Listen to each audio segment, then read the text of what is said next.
Écoutez, très heureux de vous accueillir. Vous verrez, on va vous expliquer donc, un petit peu donc, ce que l'on fait, mais on mettra moins l'accent sur les différents dispositifs que tout l'environnement qu'on a construit autour des dispositifs et qui font ce que vous avez donc, déjà pu apercevoir, c'est-à-dire tout ce qui est accompagnement en plus de la formation professionnelle. On a une chance inouïe, c'est d'avoir ce site. Je ne sais pas si certains d'entre vous ont déjà eu l'occasion de faire des visites, mais on a ici 23 hectares avec un château, il y a un plan d'eau, vous avez vu déjà les installations, on va en parler au cours de la présentation des installations sportives, et on vous expliquera un petit peu comment tout ça s'inscrit dans un projet pédagogique, et parfois plus que ça, dans un projet de vie, puisque toutes les personnes qui viennent ici accompagnées par le poste n'ont pas forcément vocation à aller vers l'emploi. Nous avons également donc, des gens qui ont besoin d'aller vers un projet de vie, parce que l'accident de la vie est arrivé, parce que depuis la naissance, il y a pu y avoir donc, une difficulté. Donc voilà, c'est tout ce que l'on va vous exposer. On va essayer de rendre ça donc, un petit peu interactif, parce que l'information descendante, on va tous s'ennuyer. Ce que je vous propose, si les camarades sont d'accord, c'est n'hésitez pas à nous interrompre à tout moment. On aura une séance questions-réponses à la fin, mais à la limite, vous nous interrompez au milieu, et voilà, ça va rendre les choses plus dynamiques. Est-ce que ça vous convient comme ça? Oui. C'est un petit mission. Le parcours en Corse, la première slide explique que c'est un parcours complet. Lorsque l'on parle ici d'un parcours complet, ça passe d'un bilan. Dans notre jargon, on parle d'un bilan à 360 degrés, c'est-à-dire qu'on va faire une photographie de la situation du candidat à l'entrée, aussi bien sur des aspects qui sont des aspects de santé, qui sont des aspects de scolarité, qui sont des aspects de parcours professionnel, sur des aspects d'éventuelles difficultés sociales, et on va pouvoir identifier donc ainsi tout ce qui, à un moment donné, a conduit le candidat à ne pas pouvoir trouver le emploi. Vous verrez autour de notre présentation, même si j'ai évoqué notre projet de vie, notre ADN, c'est vraiment de conduire toutes les personnes qui sont en difficulté vers l'emploi. Quand je dis donc vers l'emploi, c'est-à-dire de mesurer tout ce qui, à un moment donné, peut être mis en place pour qu'on puisse retrouver le chemin de l'emploi. Évidemment, quand on parle d'emploi, c'est un emploi qui est adapté à la situation de santé de la personne. Et c'est tout l'intérêt de passer par un centre comme le nôtre et ne pas se contenter d'un bilan de compétences comme on dit sur plein d'organismes, où justement tous ces aspects de santé, et quand on parle de santé, il n'y a pas qu'une problématique moteur, il peut y avoir aussi des problématiques psychiques, voire psychiatriques. Ce n'est pas parce qu'on a ce type de problématique que l'emploi n'est pas ouvert, mais simplement il faut poser le décor, il faut poser les conditions pour que tout se passe de la meilleure façon possible.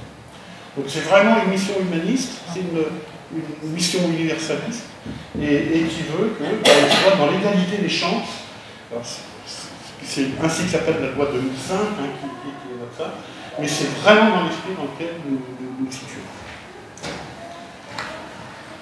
Les trois grandes phases, orientation et mise à niveau. Donc c'est là qu'on va diagnostiquer un petit peu toutes les dimensions qui à un moment donné ont posé des difficultés. Il peut y avoir des problématiques donc, de mise à niveau parce que malheureusement la vie fait que parfois beaucoup de candidats à l'entrée ont besoin d'une remise à niveau parce qu'elles ont quitté l'entreprise depuis très longtemps, où il y a eu des parcours scolaires qui ont été accidentés. Je pense à des jeunes qui ont eu des suivis de parcours en particulier donc, dans des organismes spécialisés.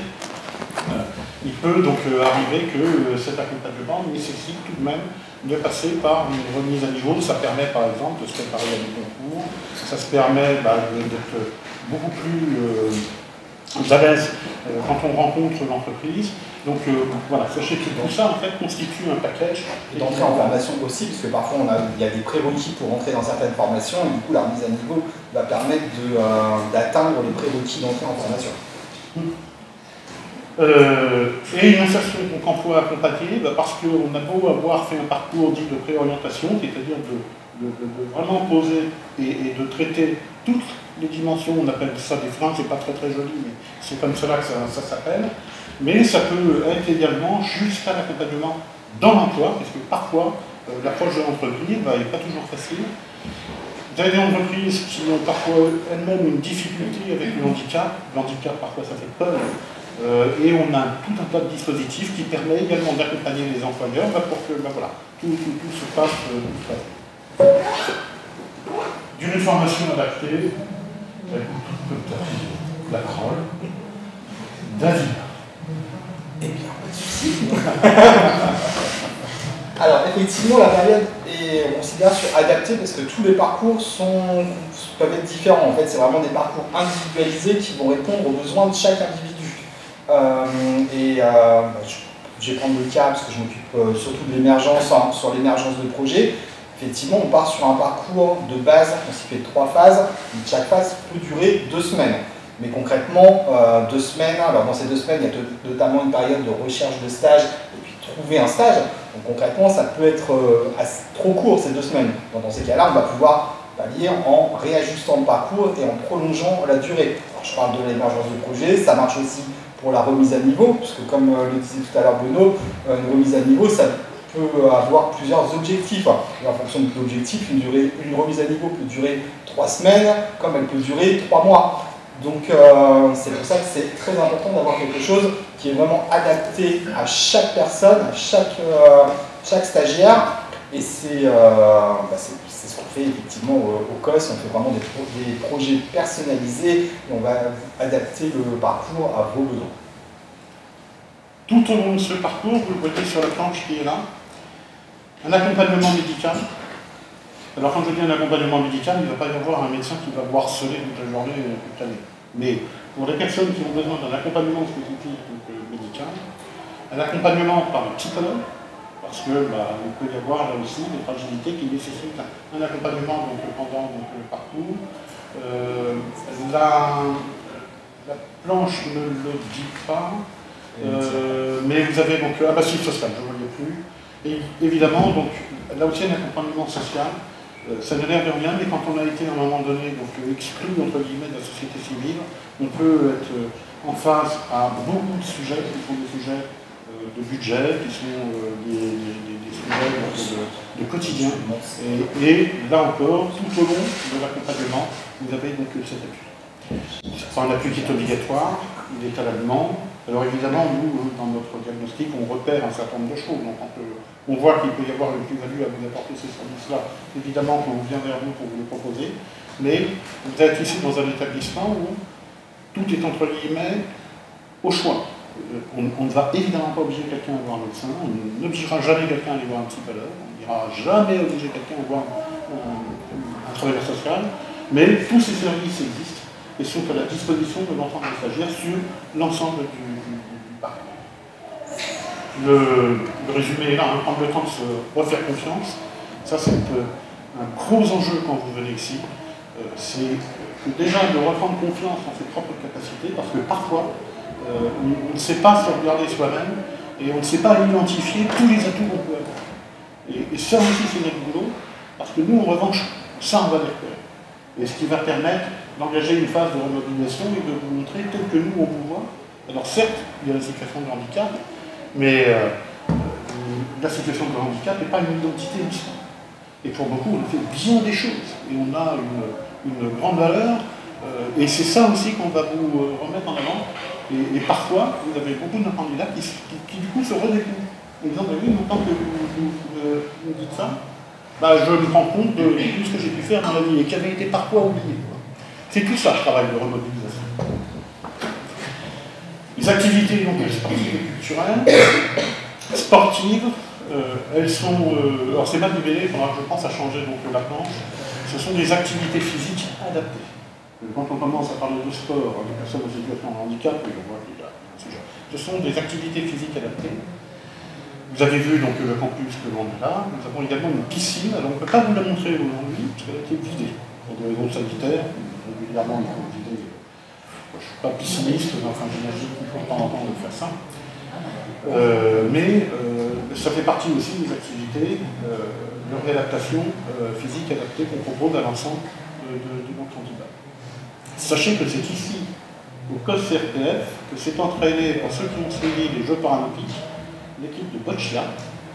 Et Aurélie, à chaque fois je vous dis son nom, mais qui a été donc médaille d'or de Boccia aux Jeux paralympiques. Si vous avez lu la célèbre clôture Elle s'est dû remettre également la Légion d'honneur par le président Emmanuel Macron. C'est ici qu'a eu lieu l'entraînement.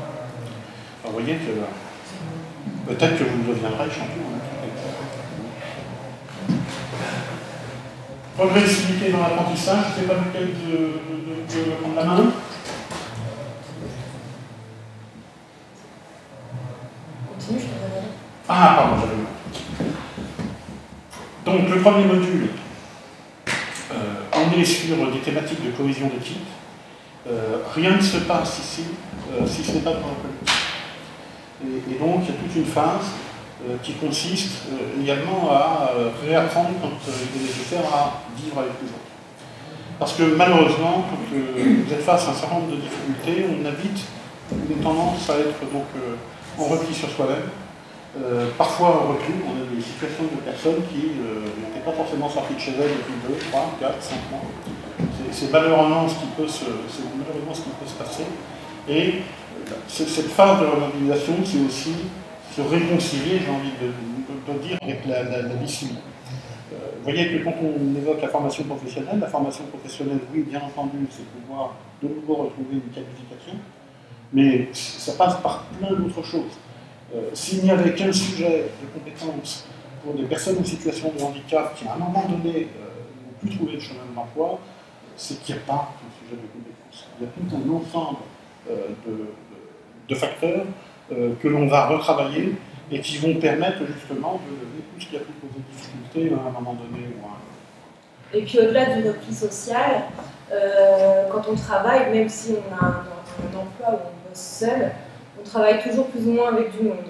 Et le fait comme ça de pouvoir être en groupe, même si on bosse pour les projets individuels, ça permet vraiment de reprendre la main sur qu'est-ce que c'est que le travail d'équipe, qu'est-ce que c'est que la coopération, la cohésion, etc., etc. Et ça, mine de rien, c'est pas rien, ça permet de lever pas mal de choses et de voir comment les personnes se mobilisent pour que chacun puisse avoir son mot à dire, sa place dans le travail d'équipe. Et concrètement, un groupe de stagiaires, parce que généralement on reste sur des, même si les groupes bougent beaucoup, mais un groupe de stagiaires avec une bonne cohésion, généralement apporte des résultats quand même nettement plus positifs. Donc cette cohésion de groupe est aussi importante en séance. L'accompagnement pluridisciplinaire, on en a donc déjà touché un mot. Et si je peux me permettre, on a aussi une médecin psychiatre qui intervient auprès des stagiaires. Son rôle qui est très important en plus de celui de la psychologue parce qu'elle permet vraiment d'accompagner les stagiaires dans cette phase de changement. Voilà, qui n'est pas anodine pour eux. Et du coup, elle les accompagne en complément de l'accompagnement psychologique pour cette phase de changement vers un nouvel emploi ou vers un nouveau projet de vie en fonction des dispositifs sur lesquels les stagiaires sont accompagnés. C'est un petit ajout. Donc, toutes ces disciplines sont ici sur site. On pose de temps en temps la question, en particulier sur la partie médicale, est-ce que ce sont des intervenants de l'extérieur qui viennent? Non, tous sont salariés de l'établissement. C'est important parce que ça veut dire qu'ils vous suivent tout au long du parcours. Donc, l'ergothérapie, le psychologue, on l'a dit, donc le service social, on l'a dit. Des formateurs, j'aime pas beaucoup ce mot de formateur, en tout cas pour ce qui concerne vraiment la partie de pré-orientation, c'est-à-dire le tout début du parcours. On est plus sur des accompagnants et des formateurs comme on peut le rencontrer quand on aborde en revanche, cette fois-ci, donc des formations qualifiées. Un professeur d'anglais, aujourd'hui vous avez quand même beaucoup de professions dans lesquelles un minimum d'anglais est requis. Alors on ne va pas vous rendre bilingue, mais ne serait-ce que la lecture des documentations, pour ceux qui vont vers des métiers de l'informatique, c'est quand même assez utile. Si vous écoutez les publicités à la télévision, de plus en plus, si vous avez des termes anglais, enfin voilà, donc on a ici un professeur d'anglais qui est gallois. Pour le coup, il est vraiment capable de vous emmener, puisque c'est sa langue natale. D'ailleurs, je trouve qu'il ne parle pas très bien français. Et tout au long du parcours, vous voyez donc ce mot barbare, qui veut dire donc, des synthèses et entretiens personnalisés, il n'y a pas un événement chez notre stagiaire, quand il est en parcours au COS, qui ne soit remonté au staff. Parce que toute tout événement, même mineur, est important dans l'accompagnement. C'est ce qui nous permet, nous, de voir si la progression se passe bien, s'il n'y a pas de soucis psychologiques. Et donc, on se réunit en pluridisciplinarité entre professionnels. Et c'est exactement ce qui se passe, d'ailleurs, malheureusement pour ceux qui ont été en hôpital, vous avez également des réunions de synthèse entre équipes disciplinaires. C'est exactement la même méthodologie, ce qui permet de partager l'information sur l'ensemble des disciplines, du social jusqu'au psychologue, jusqu'au MAPA, jusqu'au formateur. Donc ça permet d'avoir vraiment un œil, une vision très large sur comment se passe le parcours pour votre stagiaire. Alors là, je vais vous laisser tous les deux. Ça, effectivement, c'est quelque chose qui est extrêmement important, le bénéficiaire acteur de son parcours. Effectivement, concrètement, notamment sur la plateforme de services, où on a de l'émergence, des choses comme ça, il ne faut pas s'attendre à des cours théoriques. Le but, c'est vraiment de vous accompagner, que vous soyez acteur de ce que vous allez faire. Donc, on est là pour répondre à vos demandes, pour vous accompagner, pour vous donner l'ensemble des outils qui existent, qui vont vous permettre de progresser. Et dans le sens acteur, effectivement, on a des stagiaires qui parfois vont faire tout seuls quasiment. Donc on va aller jeter un coup d'œil sur ce qu'ils font, mais ils vont avancer seuls parce qu'ils n'ont pas besoin de nous, ils ont juste besoin de ce petit exemple. Alors moi souvent, parce que quand on me demande le rôle du formateur, moi j'aime bien prendre l'exemple du tuteur. Vous savez, la plante, elle pousse toute seule, et puis on a le tuteur qui est juste là pour soutenir la personne, et c'est concrètement ce qu'on fait. Acteur de son parcours, c'est-à-dire que vous poussez seul, vous progressez seul, on est juste là pour vous aider à pousser de la bonne façon. Je ne sais pas comment le présenter autrement. On a un terme, c'est l'empowerment. C'est en fait la reprise du pouvoir de la personne sur sa vie. C'est-à-dire que voilà, quand on est dans une situation d'accompagnement médico-social ou même d'hospitalisation, etc., pendant très longtemps, les gens ont pris des décisions pour nous, ou on a été en collaboration, etc.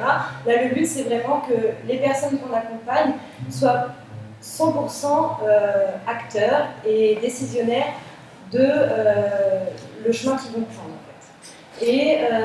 Et comme disait mon collègue, nous, on est vraiment un soutien en ça. Et voilà, c'est vraiment le fait que la personne reprenne vraiment les mains sur sa vie, sur son quotidien, sur ses projets. Parce qu'on parle de l'emploi, mais il y a aussi tout ce qu'il y a à côté, les projets de vie. Moi, je suis sur un parcours où le professionnel n'arrive pas au début du parcours, il peut être abordé en fin de parcours. Et on est justement sur tout ce travail d'évaluation globale, de réponse à des besoins, à des envies, etc. Et on a un gros travail justement sur cette reprise de pouvoir sur sa propre vie. Et ça passe notamment par la reprise de confiance en soi. Parce que souvent on se dit, bah ouais, mais je suis pas capable. Et puis si, les gens sont capables, les gens sont tout à fait en mesure de savoir ce qui est bon pour eux, parce que c'est eux qui vivent les choses, c'est pas nous. Nous, on a le savoir théorique, mais la manière dont c'est vécu, on ne peut pas le savoir à leur place. Et donc, voilà, c'est vraiment avec leur conscience d'eux-mêmes, la façon dont ils envisagent les choses, qu'on soit là pour les accompagner au mieux dans la réalisation de leurs projets et de leurs objectifs. Alors, il n'en demeure pas moins qu'on donne notre avis sur évidemment les pistes professionnelles qui sont envisagées par les stagiaires. Mais on se contente de donner notre avis. Une personne qui a par exemple une phobie sociale, d'aller vers des métiers de l'accompagnement des personnes en situation de fragilité, c'est peut-être pas la meilleure piste professionnelle. Vous voyez que là, on n'évoque pas un sujet de compétence, puisque derrière on accompagne jusqu'aux formations qualifiantes, le cas échéant. Mais vous avez des métiers qui ne sont pas forcément, de notre point de vue, raisonnables par rapport à la caractéristique de la personne. Mais à partir du moment où, j'aime bien le mot, on peut avoir mais à partir du moment où ce choix est un choix donc chevillé au corps, qu'on a apporté nos arguments, mais que notre stagiaire veut absolument prendre cette direction, eh bien, nous l'accompagnerons pour qu'il puisse réunir toutes les conditions pour arriver à ce projet professionnel. Parfois, il nous écoute, le stagiaire. Pas toujours, mais des fois, il nous écoute. Mais voyez donc à quel point cette notion qui est d'être acteur de son parcours est importante, parce que ce sont vraiment des choix individuels. Parfois, ça engage une vie. Quand vous avez des stagiaires chez nous qui ont 30, 35 ans, 40 ans, il y a encore un bout de chemin à faire. Donc, ce n'est pas une petite décision, c'est bien la raison pour laquelle, vraiment, on est dans l'accompagnement de sorte que voilà, ce soit un choix qui soit éclairé, mais ça reste un choix individuel. L'accompagnement individualisé, bon, je vous laisse parler. Voilà, ce qu'on a expliqué tout à l'heure, l'accompagnement individualisé, effectivement, il n'y a aucun parcours qui est similaire au COS. En fait, tout le monde, alors, tout début de parcours est similaire, mais après, moi je parlais d'émergence, on a des stagiaires qui ne font pas d'émergence, qui ne font pas de RAM, enfin de remise à niveau, pardon. Il y a des personnes qui vont rentrer sur le COS et puis aller directement en formation qualifiante. Donc vraiment, tous les parcours sont vraiment différents. Et donc là, je parle d'un parcours général, mais également au sein d'un même module, on va proposer des parcours différents à chaque individu en fonction de ses besoins, ce que j'ai expliqué tout à l'heure. Ça veut dire que deux personnes qui rentreraient en même temps au COS, avec des caractéristiques qui sont des caractéristiques communes, ne feront pas forcément le même parcours parce que tout est individualisé. En quelque sorte, qu'ils ne vont pas forcément non plus à la même date. Ça nécessite donc une grosse organisation, parce que vous imaginez que, évidemment, ça donne un nombre de combinaisons assez large, mais voilà, pour ceux qui sont allés sur le stand plateforme, c'est toute l'ingénierie qu'on a mis en place pour pouvoir justement aboutir à cet accompagnement complètement personnalisé. Il y a une phase de bilan qui permet de mettre en avant, en fait il y a une phase de bilan en début de parcours qui permet de mettre en avant les volontés des personnes, les freins éventuels et les conseils des professionnels, et qui permettent un petit peu de diriger ensuite voilà, vers quel module est-ce que ce stagiaire peut être dirigé au vu de son projet, au vu de ses envies, et puis bien sûr au vu de ses freins, parce qu'il y a des moments où il y a des envies, mais malheureusement le handicap fait qu'il peut y avoir des difficultés à les réaliser, et du coup il y a tout un... Après, en fonction de ce bilan, il y a tout un parcours qui est envisagé pour pouvoir répondre aux besoins et aux envies de la personne accompagnée. Maïx parle d'envisager parce qu'effectivement, c'est ce qu'on envisage. Sur une semaine de diagnostic, c'est assez compliqué de prévoir un parcours sur le long terme, ce qui veut dire qu'on est aussi capable de réadapter le parcours. S'il y a des choses qui n'ont pas été vues pendant le diagnostic, on va pouvoir remodifier le parcours et puis l'adapter en fonction de nos besoins. Vous voyez un affreux mot qui s'appelle les périodes d'application en entreprise, que l'on appelle donc, alors dans le jargon PAE, période d'application en entreprise. C'est vraiment la multiplicité donc, des stages. On a un réseau de partenaires qui est assez conséquent, qui est assez connu donc, sur la région. Parce qu'il n'y a rien de tel pour reprendre confiance et se rendre compte, ce qu'expliquait, c'est toi qui le disais d'ailleurs, David, il n'y a rien de mieux que de se confronter à la réalité du terrain pour s'apercevoir qu'on pouvait faire des choses qu'on n'avait absolument pas imaginées.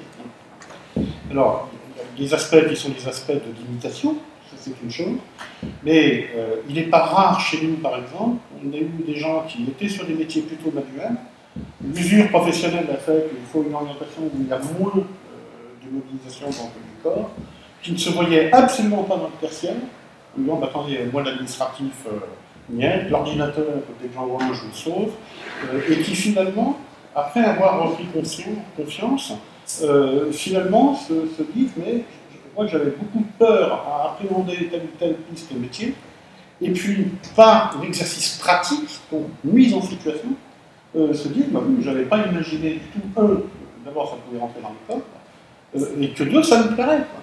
Ça c'est le quotidien que tu vis toi sur le garçon, c'est pareil pour toi aussi, Maïlis. Donc c'est aussi ça, hein, c'est d'explorer donc, le champ des possibles, et on a tous les outils ici, de sorte de vous faire émerger des idées, c'est-à-dire de réfléchir à des choses auxquelles vous n'auriez jamais pensé quand on est tout seul à essayer de voir qu'est-ce que je pourrais bien faire. Et puis un stage, Un stage en entreprise, concrètement aussi, ça permet d'avoir une vraie représentation du métier. Parce que concrètement, on peut avoir des idées, avoir une envie, une motivation pour accéder à un métier qu'on n'a jamais exercé. Mais comme on n'a jamais exercé, on n'est que dans la représentation. Le fait de pratiquer le métier, ça permet d'être vraiment dans la réalité. Et avant de partir sur un parcours qui peut être très long, une formation qualifiante, on va le voir un peu plus tard, peut aller jusqu'à 24 mois, certaines formations. Donc s'engager sur 24 mois sans tester, c'est un petit peu hasardeux. Là au moins cette période en entreprise va permettre de valider, effectivement d'être sûr de son choix.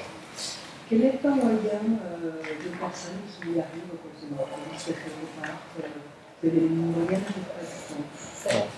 Là c'est très dur à répondre. Je vais vous demander, c'est juste de parler un tout petit peu plus fort parce que je suis moi-même en situation de handicap et appareillé. Je demandais le temps moyen. À peu près, vous devez bien avoir une moyenne des personnes qui rentrent ici, le temps moyen qu'elles passent au niveau du poste. Vous avez deux situations. Une première situation qui sont des gens qui effectuent donc un bilan chez vous et qui, à l'issue, pour quelque raison que ce soit, ne vont pas plus loin dans le parcours. Donc ce sont des parcours qui sont entre 15 jours et 4 semaines, selon le site sur lequel il est, parce qu'on a des formats différents. On a une implantation à Torcy, qui est un dispositif qui n'est pas tout à fait le même. Vous avez ceux donc, qui veulent travailler un projet professionnel. À la louche, il faut entre 3 et 4 mois. Généralement, donc, ceux-là vont au bout. Et puis, vous avez ceux qui ont trouvé leur voie professionnelle, mais il manque un gap de formation. Et là, clairement, il faut rajouter entre... Alors, il y a des formations de 12 mois, mais l'expérience qu'on en a, c'est entre 18 et 24 mois. Donc, vous faites un ajout de tout ça. Je ne dis pas que c'est une moyenne, mais en tout cas, les parcours peuvent aller jusqu'à 30 mois. Alors, je ne le mets pas en avant, mais puisque vous me posez donc, la question, ce que j'aime pas, vous allez tout de suite comprendre pourquoi. Je n'aime pas évoquer ça, parce que je trouve que c'est un très très moyen, enfin, mauvais moyen de s'intéresser à nos dispositifs. Mais il se trouve que pendant ce temps-là, vous êtes rémunéré par un organisme qui s'appelle l'ASP, qui est l'Agence de services de paiement, un organisme d'État. Je ne vous donnerai pas de moyenne de rémunération, puisque tout dépend en fait du passé professionnel. Et il y a un savant calcul qui est fait donc, par l'État. Ça veut dire que tout ce temps-là, non seulement vous bénéficiez d'un accompagnement de formation, les formations sont évidemment gratuites pour vous, il y a quelqu'un qui paye, c'est la sécurité sociale, mais en plus de ça, sur ce parcours-là, vous êtes rémunéré par l'ASP. Alors moi, j'aime pas, j'en parle pas toujours, parce que parfois on va dire, bah, si je peux être formé pendant 30 mois en étant payé, je trouve que c'est pas une bonne motivation. Mais en tout cas, tout est fait par les pouvoirs publics, de sorte de pouvoir vous accompagner également sur ce champ-là. Alors bon, évidemment, hein, vous n'allez pas gagner 10 000 € par mois, mais vous en doutez bien. Quoi. Mais en tout cas, ça permet de pouvoir régler les problématiques de contingence immédiate et de pouvoir aborder sereinement un parcours, 30 mois, ça n'a l'air de rien, mais ça commence à compter. Et tout est mis en place donc, pour du coup, on a ici un service dédié, un service qui s'appelle le service administratif aux stagiaires, parce qu'évidemment, c'est pour toutes les préfectures, alors on imagine qu'il faut monter des dossiers pour pouvoir donc prétendre à cela. Tout est fait ici. On a un service avec vraiment des experts, on peut vraiment le dire. La seule chose qu'on vous demande, c'est de communiquer les documents dont on aura besoin, mais c'est le poste RPF qui monte le dossier, vous n'avez plus à vous faire. Donc vous voyez à quel point, en fait, y compris sur cette partie-là, donc l'accompagnement est prévu. Alors, ce n'est pas une rémunération qui verse le poste, on vous le redit, ce sont les pouvoirs publics qui mettent ça en place. Ma question initiale était, je vais la répéter, de ce que j'entends, ce sont des parcours à la carte pour chaque personne qui arrive au poste, mais j'imagine pas le terme en organisation sur le nombre de personnes qui vont rentrer dans une formation, dans quel dispositif. Donc, d'où ma question suivante, j'imagine que vous avez des places d'attente, une liste d'attente, que quelqu'un qui ferait une demande ne rentrerait pas automatiquement directement. J'imagine que ça doit venir dans un parcours, dans un temps, en tout cas dans un laps de temps assez facile. Alors, hors délai MDPH, puisque tout le parcours, il faut une notification MDPH. Donc j'excuse ce délai-là, qui n'est pas notre main. Pas RQTH uniquement. RQTH plus orientation professionnelle. Plus orientation, c'est obligatoire. Voilà. C'est les deux seules choses qu'il faut. Donc, hormis ce délai, les délais d'attente sont pour rentrer en phase de bilan de l'ordre de 1 mois et demi, maxi 2 mois. Je dis maxi 2 mois, là on va arriver à la période d'été, vous imaginez bien qu'on ne va pas embarquer. Ensuite, donc, vous avez les formations qualifiantes pour lesquelles, donc, là, tout dépend de la formation que vous voulez atteindre. Quand il s'agit d'une formation de 18 mois, il y a une entrée de 18 mois. Hormis donc, celles sur lesquelles on a beaucoup de demandes, on a une formation actuelle, donc, qui est donc, la formation professionnelle pour adultes, où il y a 2 sessions au cours, parce qu'il y a eu beaucoup de demandes. Donc là, par la force des choses, le délai est réduit. Il va y avoir à peu près 9 mois d'écart, à peu près, donc, entre les deux. Mais au max, c'est pas de chance, il y a une session qui vient de démarrer, vous n'avez pas pu l'intégrer, il faut attendre ce temps. Mais nous ne sommes pas le seul établissement en France à dispenser ce type de formation. Ce qui fait que le délai d'attente, en effet, qui peut se poser pour entrer en formation qualifiante, vous trouverez peut-être des opportunités dans d'autres établissements qui dispensent exactement la même chose que nous. Moins bien, mais qui dispensent la même chose. Après, il y a une dimension qu'il ne faut pas écarter. Vous avez des établissements qui ont un dispositif d'hébergement et d'autres pas. Nous avons ici 160 places d'hébergement. Ce sont des logements qui sont, alors, je dis logement, ne vous attendez pas à 3 pièces. Mais donc, ça permet aussi de traiter donc, un certain nombre de demandes. Enfin, vous avez des arbitrages qui sont faits par des stagiaires en fonction justement de toute cette politique. Et ces logements sont des dispositions en plus gratuitement, strictement rien à payer. Dans le champ de ce qu'on appelle la réadaptation professionnelle, il n'y a pas tous les métiers qui sont dispensés. Et donc parfois, il faut aller sur le terrain des organismes dits de droit commun, où là, là encore, tout dépend de leur propre délai et de la durée de formation. Je change pas? Non, c'est mon oncle qui a dit oui, c'est tout. Ah, pour visa, visa, vous avez combien de temps? 9 mois? Pas mal de temps. Le parcours dure 9 mois, ouais. Mais après, il y a des notifications qui nous arrivent. Ouais, il y a, Maëlys le souligne, on a un dispositif qui s'appelle visa, qui est donc l'accompagnement de personnes, je vais dire jargon, mais Maëlys va vous en parler, qui est donc un dispositif de ce qu'on appelle la réhabilitation psychosociale. On n'est pas forcément, d'ailleurs, il y a une question, c'est ça? Oui, c'est sur La slide d'avant. Mais sur ce dispositif-là, il se trouve qu'on est les seuls sur le département. Je n'ai pas connaissance, moi, à titre personnel, d'un dispositif équivalent sur le territoire national. Je viens d'apprendre sur le CEJ de Melun. Ah, d'accord. Tu vois, je ne savais pas. Et sur ce dispositif-là, de par la rareté du dispositif, là, en effet, on peut avoir un délai d'attente. On l'a réduit, ça a été 3 ans. Ça a été 3 ans, je pense qu'aujourd'hui, 18 mois, mais c'est spécifique. Là, c'est un dispositif qui est très particulier. Si tu veux en toucher 2 mots. Oui, donc pour ceux qui n'ont pas eu l'occasion de venir sur notre stand, Visa, on est une action en fait qui fait où on accompagne spécifiquement des personnes présentant des troubles psychiques, voilà, et pour qui il y a des besoins de travailler sur tout ce qui est prérequis à l'insertion professionnelle. C'est-à-dire qu'on est cette petite passerelle entre la fin de l'hospitalisation et l'insertion professionnelle pure. Okay. Donc on va travailler sur tout ce qui est socialisation, sur l'impact des troubles au quotidien, sur la reprise de confiance en soi, sur les projets de vie, par exemple quelqu'un qui a envie de gagner en autonomie parce que du fait de la maladie a dû retourner au domicile familial, etc. On travaille sur reprendre son autonomie, avoir son propre logement. On a des personnes qui veulent passer le permis, on les accompagne dans les démarches pour pouvoir passer leur permis, etc. etc. Donc voilà, on travaille vraiment sur installer tous les prérequis pour que derrière, s'il y a un projet de formation ou un projet professionnel, que ça puisse tenir parce que tout le reste est déjà à peu près résolu. D'accord ? On est sur la base d'un mi-temps parce que ça permet en fait de maintenir l'accompagnement thérapeutique qui existe en parallèle. Accompagnement thérapeutique ou activités de socialisation, etc. Quand on va parler d'accompagnement globaux. Mais voilà, c'est pour ça qu'on est sur la base d'un mi-temps. Et on est la seule action à ne pas être rémunérée, mais parce que justement on est sur la base d'un mi-temps, Donc en termes de financement, donc bon, ça après, voilà. Et par contre, nos stagiaires ont du coup, le fait de ne pas recevoir de rémunération, ont la gratuité des repas.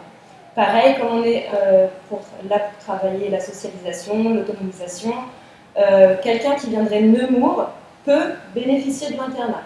C'est-à-dire que normalement, si vous êtes à 50 km ou moins, les personnes ne peuvent pas bénéficier de l'internat.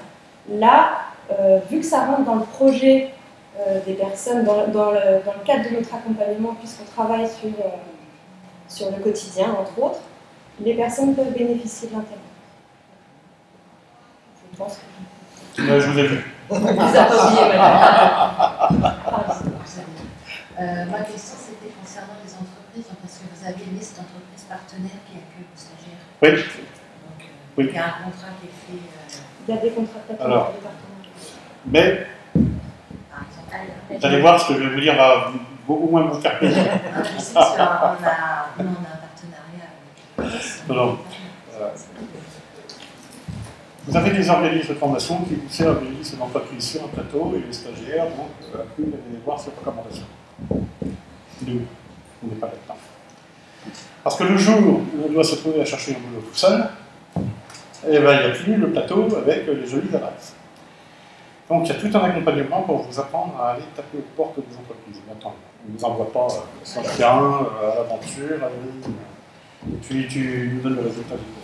Il y a tout un accompagnement d'ailleurs auquel participe donc David, qui permet donc de mettre en place toutes les stratégies pour prendre un premier contact avec une entreprise, comment est-ce qu'on se présente, quels sont les arguments qu'on va développer, des présentations qu'on appelle des présentations de 3 minutes, alors du pitch élévateur, mais donc vous avez en fait une mise en place de tout un tas de techniques qui fait que vous arrivez à passer un barrage là où, alors, je ne vais pas critiquer mes camarades de Pôle emploi qui font un boulot extraordinaire sur une population bien plus importante que la nôtre, mais vous avez beaucoup de personnes.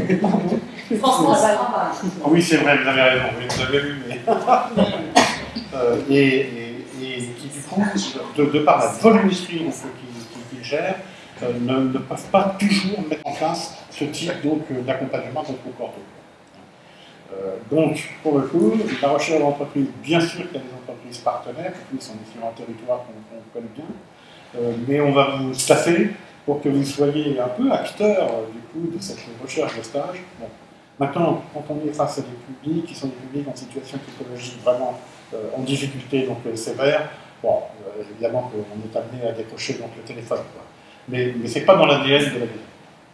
Et puis concrètement, si on envoie tous les stagiaires dans les mêmes entreprises, dans le principe, si on peut avoir l'opportunité d'un accès à l'emploi direct, si tous les stagiaires sont dans la même entreprise, il n'y aurait pas cette chance de pouvoir accéder à l'emploi directement. Dans vos sessions, là, vous accueillez combien de stagiaires à chaque fois? Dans nos groupes, alors ça dépend sur lesquels. Moi, dans mes groupes, c'est maximum, on va être 13-14 grand maximum. Et nous, on est 3 groupes de 8. En tout, dans l'établissement, vous avez 450 stagiaires, donc toutes disciplines confondues, tous les ans, qui passent ici, dans le groupe. Ça vous laisse une idée de l'expérience ou de l'expertise qu'on peut avoir sur un nombre de situations inquiétantes. Allez-y, allez-y. Quel type de formation vous mettez en place? Ah! Alors vous avez un comité de direction qui donc va regarder, donc va être en veille surtout sur le marché, de sorte de pouvoir cibler en particulier des métiers en tension. C'est comme ça par exemple que la formation pour adultes ou que les conseillers en association professionnelle, donc qui sont deux formations que nous avons, ont été décidés donc en coding, ce qu'on appelle donc en coding. Parce qu'on a repéré, parce qu'on est en veille, que c'était des métiers en tension sur lesquels il y avait beaucoup de demandes. C'est aussi ce qui nous a amené, vous avez parlé donc, de ce qui comment vous mettez en place les formations, en arrêté. On a eu pendant longtemps ici de la lunetterie. Qu'est-ce que j'ai dit? Lunetterie. Oui, bah, comme j'ai dit. C'est ça que j'ai dit. Il a fallu qu'on les arrête parce que le marché donc, a été complètement orienté par nos amis de l'Extrême-Orient. Et aujourd'hui, ce type d'activité industrielle n'existe quasi plus sur le territoire national, excepté pour le très très haut de gamme. Donc, il n'y avait plus de demande, inutile, il fallait évidemment apporter une qualification à une personne, alors même qu'on sait que le bassin d'emploi, du coup, est pas précis. Donc, voilà, il y a une révision qui est faite tous les ans. On est en partenariat en plus avec la région. Quand je dis la région, donc c'est la région au sens région administrative. Pour ceux qui ont un peu travaillé avec eux, donc, ils publient des observatoires. On travaille en plus avec eux sur des points communs, par des liens qui sont assez profonds avec eux. Et on regarde très régulièrement les observatoires pour infléchir ou pas donc, du coup, la politique de formation.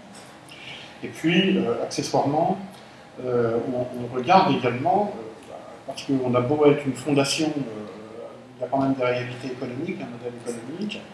Il va de soi que s'il y a un jour 18 formations à 500 mètres d'ici sur, je dis n'importe quoi, les infographistes, tout COS sur PF que nous sommes, il n'y aura pas forcément une opportunité à aller sur des formations qui sont dispensées par nous.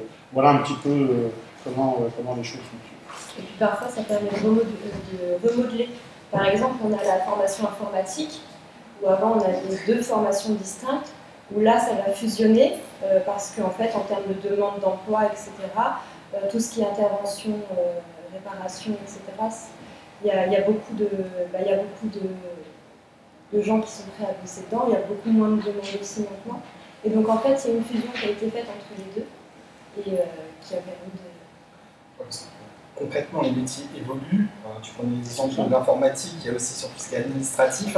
On avait un dispositif de niveau 5, si je ne dis pas de bêtises, de niveau 3 sur tout ce qui était secrétariat. Et en fait, on s'est rendu compte que ça ne répondait plus aux attentes des entreprises. Donc, du coup, on est parti sur un niveau supérieur pour pouvoir répondre au mieux aux attentes des entreprises. Parce que l'intérêt aussi, ici, ce n'est pas de suivre une formation, c'est d'accéder à un emploi.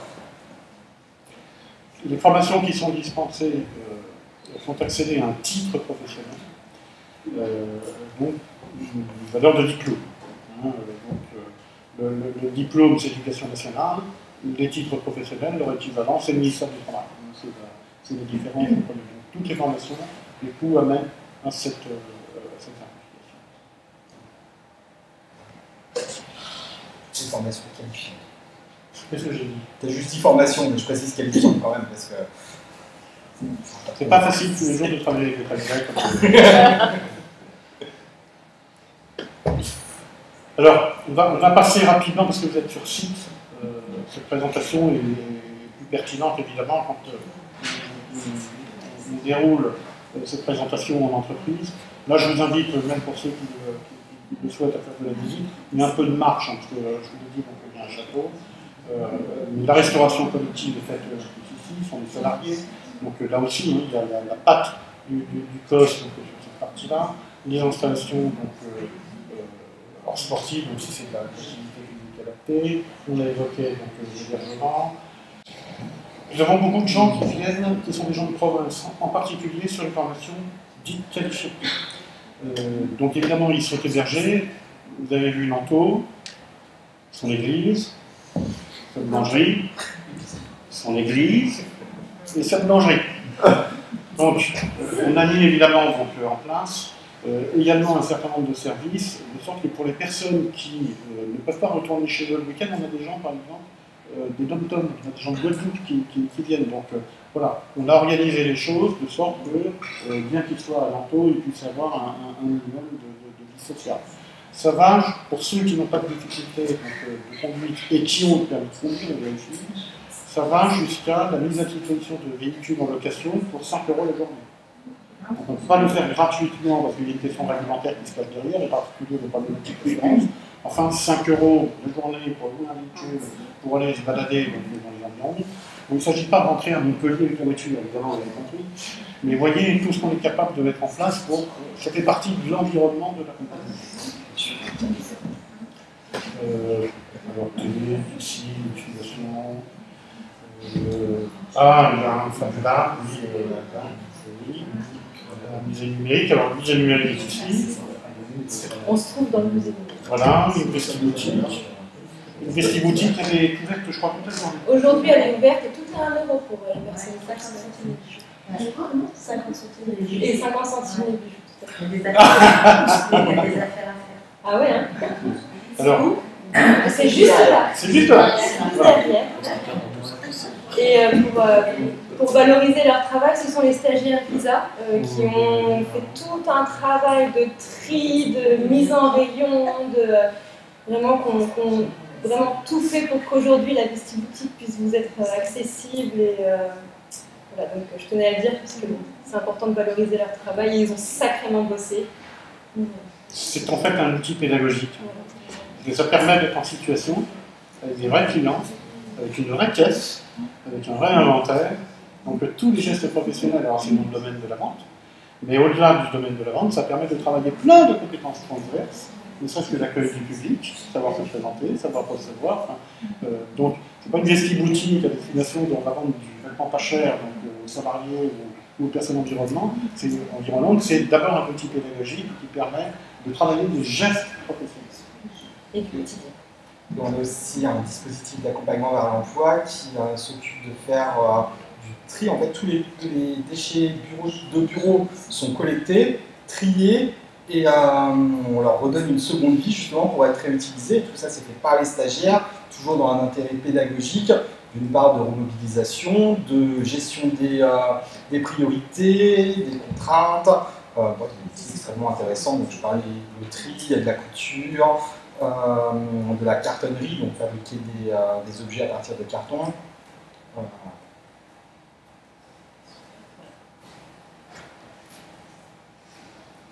Viser la réussite, c'est vraiment donc l'ambition.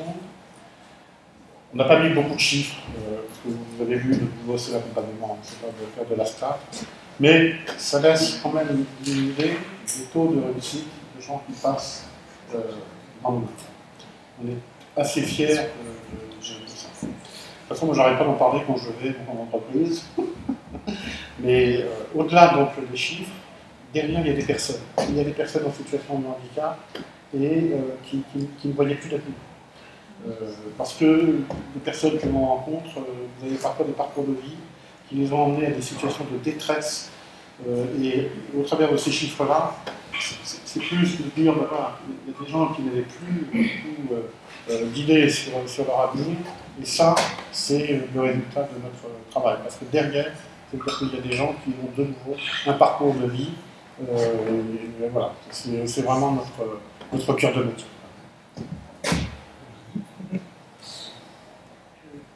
Les gens vous écoutent. Je vous entends beaucoup parler de handicap psychique, oui, avec professionnels, psychiatres, psychologues.